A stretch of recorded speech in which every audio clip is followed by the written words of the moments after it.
Assalamualaikum warahmatullahi wabarakatuh. Alhamdulillah hari ini kita bisa melanjutkan materi berkaitan dengan tata cara penulisan karya ilmiah. Ya.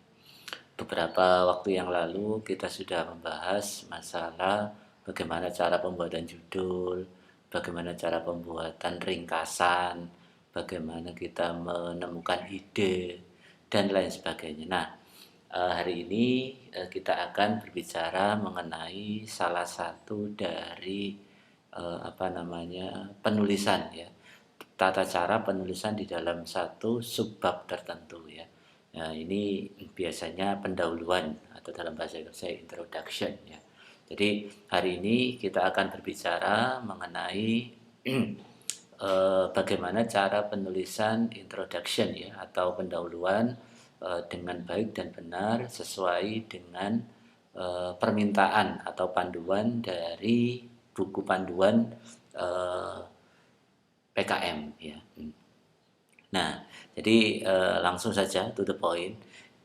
Di dalam latar belakang masalah atau introduction ya, itu intinya itu isinya mengenai penjelasan berkaitan dengan masalah yang akan kita kaji. Jadi di dalam latar belakang itu isinya bukan definisi. Nah, bukan definisi. Ini kalau isinya kayak gini ini salah. Misal sistem informasi adalah, nah misal seperti itu ya. Definisi atau alat ini merupakan, ini artinya. Nah itu di dalam konteks ini nggak boleh ya untuk penulisan latar belakang ilmiah. Jadi bukan definisi, bukan pula sejarah. Nah kita menceritakan asal muasal ini bukan. Tapi intinya di dalam latar belakang masalah itu kita harus mendeskripsikan ya, mendeskripsikan dari masalah yang akan dikaji. Nah nanti ada pakumnya cara penulisannya. Nah, ini nanti ya latar belakang ini merupakan untuk paragraf yang pertama itu kita bisa menceritakan general isunya. Di mana general isu ini kita ambil dari data, mungkin NGO, mungkin WHO atau data organisasi terpercaya. Nah, jadi alurnya, flow-nya ya, itu paragraf yang pertama ini berkaitan dengan data, kajian data statistik ya. Nah, ini bisa kita dapatkan dari sini. Contohnya ini salah satu proposal yang sudah diupload di Simbel Mawa ya. Nah, kalau kita perhatikan di dalam latar belakang ini ya, dia menceritakan menurut laporan ini. Nah, ini kelihatan bentuknya. Jadi untuk paragraf yang pertama kita menceritakan general isu, itu intinya. Di mana general isunya itu kita mendeskripsikan data ya ini. Menurut laporan apa? Nah, berdasarkan ini. Di mana data yang akan kita tampilkan di sini ini merupakan hasil kajian ya. Hasil kajian dari masalah yang akan kita angkat. Diperkirakan kerugian mencapai ini 9 miliar dolar ini yang katakan ini. Nah, kemudian dan lain sebagainya. Itu ya. Ini untuk paragraf yang pertama. Kemudian ya, nanti ya kita juga bisa menceritakan di dalam paragraf pertama itu kenapa topik atau penelitian yang akan kita ambil ini sangat penting ya, important for general society, sangat penting bagi masyarakat. Nah, itu. Ini ya. Jadi kita harus bisa, oh ini loh penelitian kita, penelitian saya ini penting. Nah, ini dari lahan gambut kayak gini-gini ya. Nah, sehingga nanti ketika kita sudah mengetahui, oh penelitian ini memang dirasa penting bagi general society, nah ini bisa kita kaji lebih dalam. Kemudian flow selanjutnya, alurnya ya paragraf pertama tadi, paragraf yang kedua mungkin ya, ini kita menceritakan masalah penelitian kita atau riset problem. Nanti akan kita terangkan bagaimana cara mencari masalah penelitian. Nah, Ini ya, kalau kita sedikit explore ya, bagaimana cara kita flow ya, atau alur untuk menuliskan latar belakang ya. Nah ini. Nah, salah satu contohnya ya, kita kayak tadi ya, general problem. Jadi kita bisa menceritakan global warming dan krisis energi krisis. Nah, ini bisa kita cantumkan dari data WHO, NGO dan lain sebagainya ya. Kemudian ini general issue in society. Jadi topik yang kita angkat ya itu memang diperlukan dan memang bermanfaat bagi masyarakat. Contoh ini. Jadi dengan adanya smart home ya ini mampu mereduksi atau mengurangi penggunaan electricity. Nah, ini kan jelas-jelas penelitian yang akan kita lakukan jelas-jelas bisa bermanfaat bagi masyarakat. Nah, kemudian kita juga bisa mencantumkan ini ya, literatur sintesis. Di mana literatur sintesis ini bisa kita ambil dari paper ya, paper-paper yang sudah kita baca, kemudian yang berhubungan dengan topik ya, topik dari permasalahan yang akan kita angkat ya. Kemudian kita juga bisa mencari yang namanya scientific gap. Jadi scientific gap itu kita membaca, kita menelaah paper yang terdahulu ya. Kemudian kita tahu, oh ternyata paper yang kemarin-kemarin itu inilah disadvantage-nya. Nah, atau ketidakuntungannya itu atau kelemahannya. Nah, kayak gini loh. Nah, nanti kita bisa kayak ini salah satu contohnya. Nah, layanan SMS ini ya, jadi pemberitahuan kebakaran hutan ya, itu bisa dikirimkan dari SMS. Ini yang terdahulu ya. Nah, namun layanan SMS ini hampir tidak digunakan lagi masyarakat. Memang sekarang sudah tidak zamannya SMS. Nah, ini merupakan salah satu bentuk kajian disadvantage ya dalam bahasa kita, bahwasanya inilah kelemahan dari penelitian atau alat yang digunakan terdahulu. Nah, ini. Kemudian nanti kita bisa memberikan solusinya, apa yang akan kita berikan dan lain sebagainya ya. Nah, ini yang pertama. Masalah penelitian. Jadi masalah penelitian ini merupakan salah satu fundamental ya atau jantung dari penelitian. Tanpa adanya masalah penelitian, mustahil kita bisa melakukan penelitian itu ya. Nah, masalah penelitian ini ya merupakan salah satu alasan utama mengapa penelitian harus dilakukan. Tanpa adanya masalah penelitian ini akan sangat sulit sekali kita melakukan penelitian ya ini. Nah, kita bisa menjadikan suatu masalah penelitian ini atau mengambil ya masalah penelitian ini dari paper. Nah, kalau kelasnya PKM ya ini bisa dari ya paper-paper yang bahasa Indonesia saja. Nah, misalnya ini ya. Nah, jadi kalau kawan-kawan baca ya di sini, ini setiap kali ada paper kayak gini pasti ada masalah penelitiannya. Ini ya. Nah, kayak gini. Tetapi, nah ini ya, dengan seiring bertambahnya waktu, algoritma ini RSA ini semakin terlihat aman dibobol oleh orang yang tak punya otoritas. Nah, ini kan masalah penelitian. Kita harus bisa menjelaskan bahwasanya yang kita tuliskan itu merupakan salah satu masalah penelitian. Masalah ya, berbentuk bahasa masalah. Bahasa masalah itu bisa sulit, rumit, tidak akurat, tidak stabil, itu bahasa masalah. Ya. Jadi ketika ditanya masalahnya apa? Oh, ini saya mau membuat ini, itu salah. Ya. Jadi bahasa kita harus bisa membedakan mana itu bahasa masalah ya, bahasa masalahnya. Nah, kemudian ya ini ya, masalah penelitian ini harus objektif dan ini nanti bisa dibuktikan ya, bisa diuji secara logis dan valid bahwa itu adalah benar-benar masalah. Gitu ya.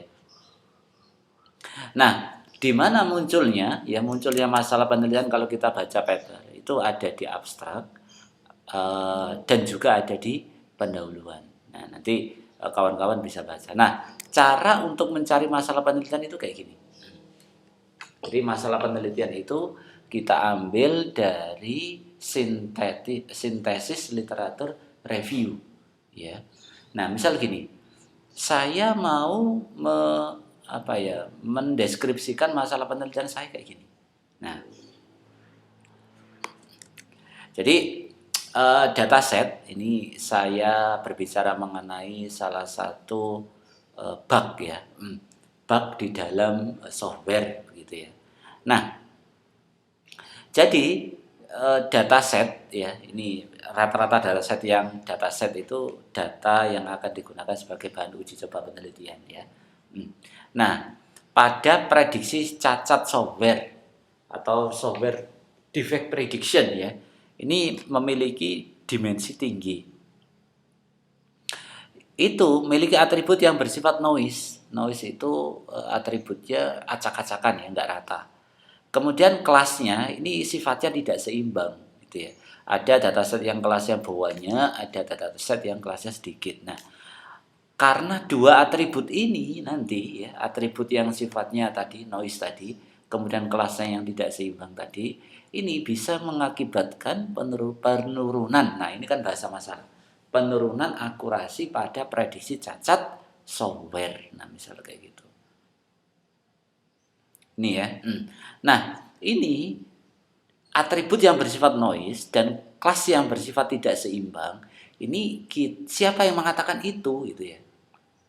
Dan itu kita ambil dari paper orang-orang yang mengatakan bahwasanya ini defect prediction sesuai dengan bidang penelitian kita atau topik penelitian kita, ternyata ini ya atribut ini sifatnya noise dan kelasnya bersifat seimbang. Ini siapa yang mengatakan? Oh, yang mengatakan ini Gray dan kawan-kawan ya. Jadi ada banyak data noise ya, di dalam software defect prediction dataset. Cannot be confidently assumed ini ya, using such simple method ya. Ini yang mengatakan ini. Yang kedua, performa yang mengatakan bahwasanya redundant atribut ya, memiliki banyak noise atau dengan kata lain.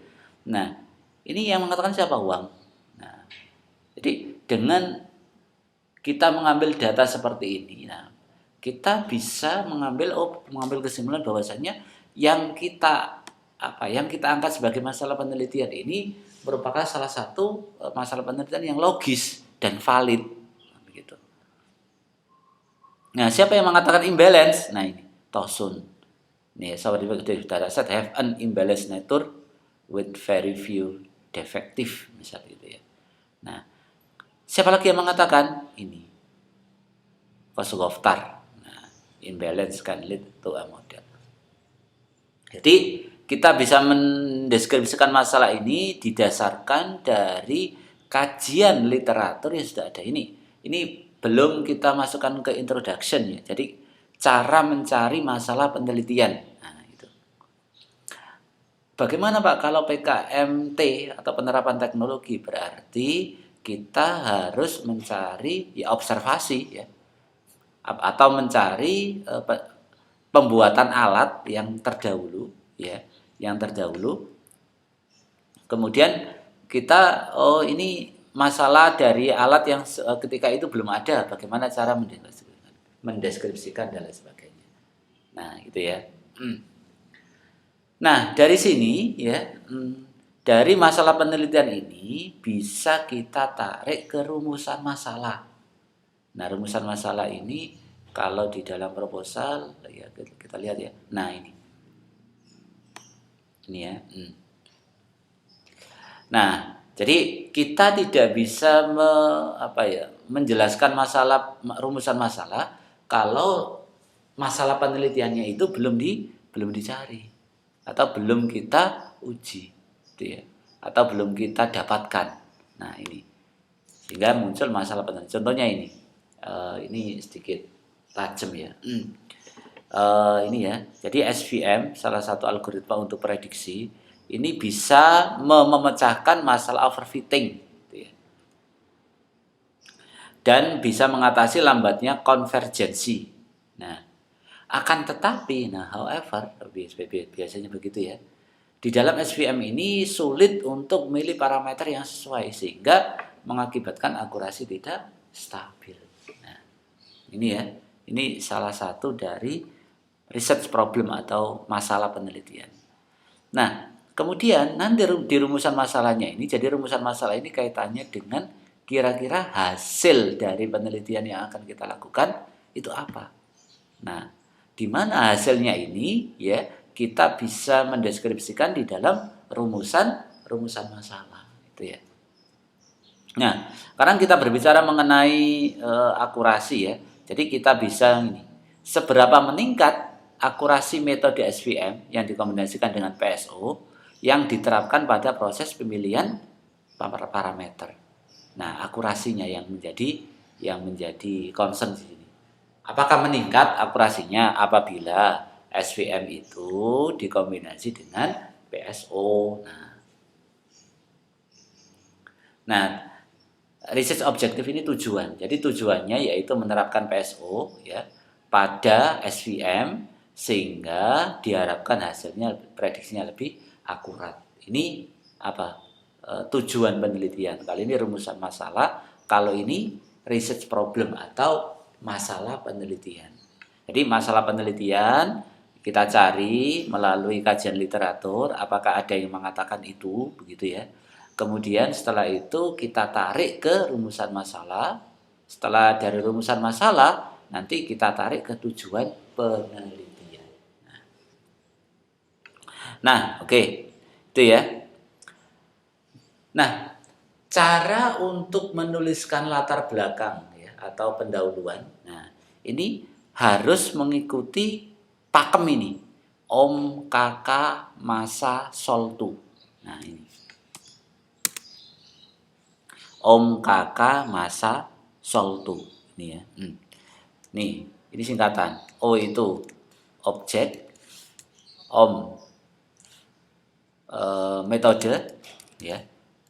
Kakak kelebihan dan kekurangan,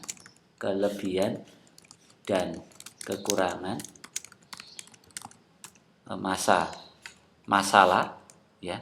Masa ini masalah, ini masalah, nih om kakak masalah, tujuan, solusi. Nah, ini. Jadi objek ini kita sebut tadi sebagai general problem tadi loh. Yang ada dia bisa menyelesaikan masalah general society tadi itu ya. General society.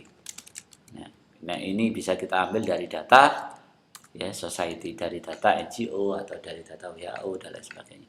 Metode, kira-kira metode yang sudah ya yang bisa memecahkan masalah ini apa saja ya. Metodenya bisa kita ceritakan. Kekurangan ya dan kelebihan dari metode itu apa saja. Masalah yang sudah kita deskripsikan di sini itu apa? Kita bisa jelaskan di situ. Tujuannya nanti tujuan dari penelitian research apa tadi objektif tadi ya. Itu apa? Solusi yang bisa kita tawarkan apa? Nah, ini ya harus kita tulis ya di dalam paragraf. Nah, di mana ya kalimat di dalam paragraf ya di dalam satu paragraf ini harus ada satu pokok pikiran, gitu ya. Nah, pokok pikiran itu bisa kita katakan sebagai salah satu kalimat yang nantinya dijelaskan di kalimat berikutnya. Nah, itu ya. Letak dari pokok pikiran ya itu bisa kita letakkan di awal, di tengah atau di akhir paragraf. Itu ya. Nah, kemudian ini salah satu contohnya. Nah, pokok pikiran di dalam paragraf. Kalau kita baca, jadi decision tree ini merupakan algoritma klasifikasi untuk yang sering digunakan ya dan mudah diinterpretasikan. Ini menurut Mantas dan Abelan ya. Nah, kemudian kalimat selanjutnya ini ya, pohon yang berbentuk menyerupai pohon terbalik dan lain sebagainya. Ini sampai sini, ini merupakan hasil dari penjelasan di dalam kalimat yang pertama. Ya. Jadi kalimat selanjutnya di sini ini merupakan hasil penjelasan dari kalimat yang pertama. Nah, inilah kalimat pertama ini yang disebut sebagai pokok pikiran di dalam satu paragraf. Nah, dan ini kita harus nuliskannya secara runut ya. Jangan loncat-loncat gitu ya. Nih, jadi cara penulisannya kayak gini. Pohon yang berbentuk menjadi pohon terbalik, akar ya. Disentri model klasifikasi berbentuk pohon di mana mudah untuk dimengerti meskipun oleh pengguna sekalipun ya. Induksi dan lain sebagainya. Nah, ini cara menceritakan di dalam satu paragraf yang punya pokok pikiran. Kemudian ini turunan dari decision tree ya, C45. Nah, ini pengujian software. Jadi saya biasanya menulis sesuatu paragraf, saya meletakkan pokok pikiran ya paragraf itu biasanya di awal. Ini ya. Kenapa? Karena nanti saya bisa menceritakan kalimat-kalimat berikutnya ini didasarkan dari kalimat yang pertama gitu ya. Ini ya. Jadi pengujian bug software ini merupakan salah satu pengembangan software yang paling mahal dan banyak memakan waktu gitu ya. Karena lebih dari 50% ini ya biaya dan usaha pengembangan software ini digunakan untuk perbaikan bug. Nah, menurut ini perbaikan bug akan semakin meningkat apabila di fase akhir pengembangan software. Nah, ini ya menyatakan bahwa biaya untuk perbaiki software dapat mencapai 100 kali lipat. Nah, kayak gitu ya. Jadi kalimat yang di bawahnya ini merupakan hasil penjelasan dari kalimat yang pertama ini gitu ya. Kemudian nah ini biasanya ya ada salah satu cara penulisan yang mungkin salah dan itu sering digunakan. Misal kayak gini. Jadi biasanya kita menggunakan kata-kata ini, peneliti menggunakan kata-kata penulis ya. Nah, ini salah. Jadi peneliti akan melakukan, penulis akan melakukan itu salah, nggak boleh. Ya. Karena sifat dari kalimat di dalam karya ilmiah ini sifatnya dia pasif, bukan aktif ya. Kalau ini ya, peneliti akan mencoba memecahkan masalah tersebut dengan metode A, misalnya kayak gitu ya. Ini salah, nggak boleh.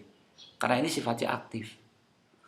Nah, kita ini ya kalimat ini bisa kita ubah menjadi ya pada penelitian ini metode A akan diterapkan untuk memecahkan masalah tersebut. Nah, ini kan kita ubah aslinya sama saja kalimatnya, artinya sama.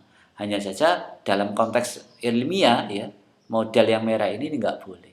Harus kita ubah dalam bentuk pasif gitu ya.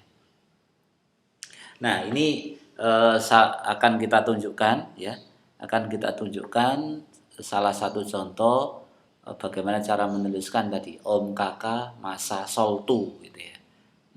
Oke, yang pertama ini. Nah, oke. Ya.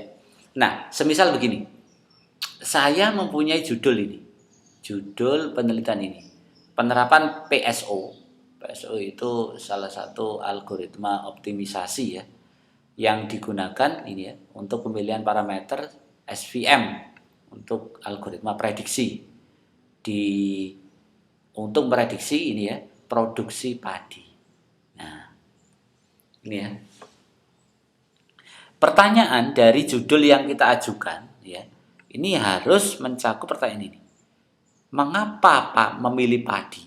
Nah, pertanyaan itu, objeknya atau bisa kita lihat tadi general society ya atau general problem. Mengapa padi kok bukan jagung? Kok bukan gandum misal gitu ya. Kok bukan yang lain? Kok milih padi ini kenapa gitu loh. Nah, kemudian mengapa kok memprediksi produksi padi? Ya. Kok bukan mengklasifikasi produksi padi atau kok bukan mengklaster gitu ya. Mengapa kok harus memprediksi produksi padi? Mengapa itu penting? Ini ya, mengapa ini? Dan mengapa harus menggunakan metode SVM? Ya. Karena metode untuk prediksi ini kan banyak sekali ya. Kenapa harus pilih SVM? Nah, ini kita membreakdown kayak gini agar kita bisa nulis begitu. Nah, selama kita nggak membreakdown kayak gini ya sulit nanti kita akan menulis apa namanya mendeskripsikan di dalam satu paragraf. Gitu. Kenapa milih PSO? Nah, kok bukan algoritma genetika, kok bukan algoritma yang lain? Kenapa harus milih PSO? Nah, ini ya. Nah, ini bisa kita ceritakan dengan model seperti ini. Nah, ini. Tadi ya, mengapa padi tadi? Jadi padi ini ya menurut FAO report di tahun 2009 ini ya merupakan salah satu komoditas yang penting karena tingkat produksinya tinggi. Ini ya. Mengapa padi tadi untuk jawab? Nah, kemudian kita bisa tadi ya, mengapa prediksi produksi padi? Kok bukan klaster tadi atau kok bukan optimisasi tadi? Mengapa harus prediksi produksi padi? Nah, jadi produksi padi ini ya perlu diprediksi secara akurat karena nanti hasil prediksinya ini sangat penting untuk membuat suatu kebijakan nasional. Menurut ini. Nah, ini untuk menjawab dari apa namanya? Mengapa prediksi produksi padi tadi. Kemudian tadi OM ya. Objek M metode. Metode apa saja yang digunakan untuk memprediksi produksi padi? Nah, ada metode SVM yang dikerjakan oleh Yongseng ini. Ada metode neural network, ada metode Gray model. Nah, dan ini yang diusulkan oleh peneliti ini untuk prediksi produksi padi. Nah, dari metode-metode yang kita sebutkan ini, ya, nanti kita bisa membreakdown, ya, kelemahan dan kelebihan dari metode itu apa saja. Gitu ya. Metode neural network itu memiliki ini ya, kelebihan ini, kuat di paralel. Tetapi ya memiliki kelemahan data training yang besar, lambatnya konvergensi. Jadi kita menceritakan itu ya metode tadi ya. Kekurangan ya atau kelebihan dari metode itu apa saja. Dan itu kita ada yang melakukan itu. Siapa? Rosario. Ya. Kemudian GM Gray model ini memiliki kelebihan ini. Tetapi GM itu memiliki kelemahan ini. Nah, kayak gitu ya. Itu cara flow atau alur dari penulisan ini. Kemudian Om kakak masalah. Jadi kan O objek, M metode, kakak kelebihan dan kekurangan ya, masalah ini. Nah, masalah yang diangkat itu ini ya. Jadi SVM ini dapat memecahkan masalah tadi neural network GM ya, yaitu overfitting, lambatnya ini menurut si ini. Nah, akan tetapi SVM ini memiliki kelemahan pada sudut pemilihan parameter SVM yang optimal. Ini menurut ini. Jadi kita punya dasar. Ada dasar peneliti orang lain ya yang bisa kita cantumkan ke penelitian kita. Gitu ya. Nah, kemudian ini solusi ya, Sol 2 ya, masa Sol 2. Berarti solusi ini yang akan kita lakukan ya. Jadi ini ya. Nanti kita bisa memberikan solusi apa dari masalah yang sudah kita angkat tadi. Yaitu solusinya yaitu memberikan optimasi ya untuk memecahkan masalah optimasi multidimensi dan multiparameter pada pembelajaran mesin. Kemudian tujuannya ini itu ya untuk bisa lebih akurat itu ya. Ini ya. Jadi itu yang harus kita tuliskan di dalam latar belakang itu ya. Latar belakang ini yang dibuat oleh kawan-kawan ini hampir sama seperti ini. Nah, tugas dari kawan-kawan semua yaitu ya insya Allah nanti bisa kita presentasikan minggu depan dan nanti akan saya buatkan Google Form-nya ya. Yang pertama ya yaitu nanti kita akan melakukan presentasi ini masing-masing kelompok ya insya Allah minggu depan. Presentasi ini didasarkan dari apa? Dari apa yang akan dibuat di dalam skim PKM ini. Nah, nanti bisa pilih salah satu ya, PKM RE kan kemarin sudah ya, PKMK kewirausahaan, atau PKMT penerapan teknologi dan lain sebagainya lah ya itu. Nah, untuk bisa melakukan presentasi, mohon nanti di setiap kelompok bisa mencari paper, atau bukan paper ya, contoh ya, contoh proposal PKM yang sudah didanai. Nah, minimal 2 contoh proposal. Nanti, dan ini nggak asal kita mencatut atau mengambil proposal. Jadi dua proposal ini harus sesuai dengan ya rencana topik PKM yang akan dibuat oleh kelompok tersebut. Jadi bukan asal contoh proposal, saya ngambil contoh proposal asal saja, jangan. Tetapi harus sesuai dengan rencana topik atau rencana pembuatan proposal PKM yang akan diajukan oleh tiap-tiap kelompok itu ya. Kemudian ya, nanti tolong dijelaskan dengan menggunakan ini ya, introduction atau pendahuluan yang tadi berisi apa?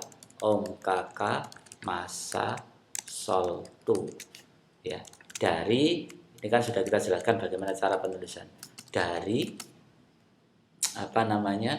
proposal yang akan diajukan. Nah, nanti kita bantu cara pembuatannya ya. Ya, mungkin itu ya untuk tugasnya minggu depan. Nanti akan kita buatkan Google Form, kemudian 1 hari sebelum ada kelas ya, akan kita infokan siapa-siapa yang akan melakukan presentasi pada waktu itu ya. Mungkin satu pertemuan 2 atau 1 kelompok yang bisa melakukan presentasi. Ya, mungkin itu saja yang perlu kami sampaikan. Mohon maaf karena kuliahnya hanya via rekaman video. Mudah-mudahan bermanfaat. Assalamualaikum warahmatullahi wabarakatuh.